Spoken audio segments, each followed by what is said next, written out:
a lot of people are of the opinion that, tensions are at their sort of lowest point that they have been in a very long time.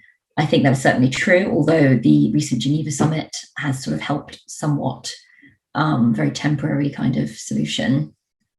So these tensions are obviously really long-standing. Washington has pursued a sanctions regime against Moscow since 2014 in response to Ukraine and Crimea. Biden has obviously vowed to take a much harsher stance against Russia than Trump did.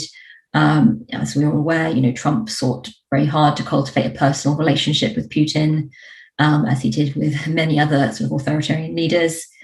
This has already included, a big step up in sanctions.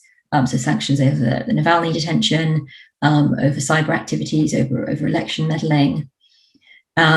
Now, this Geneva summit, obviously, it was very hyped up a lot by the media, even though both leaders, very much sought to downplay the expectations beforehand.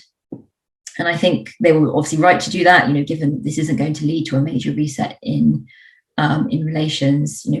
I think the idea of meeting was to kind of help restore some stability in bilateral relations, and it allowed either one to, portray them as sort of these responsible global elder statesmen, and show that they were willing to dialogue. Obviously, some positives did come out of the meeting. The meeting in itself sends a positive signal. Both agreed to return their ambassadors. Dialogue is restarted. And I think Biden actually, he genuinely believes that he successfully conveyed what Washington's red lines were, so to speak, just showing that the US is really keen to kind of set some rules of play in this US-Russia relationship, especially in the cybersphere. But, really very little tangible progress came out of it. I think if you were hoping for something on Ukraine or, so anything quite big, that would obviously be a disappointment.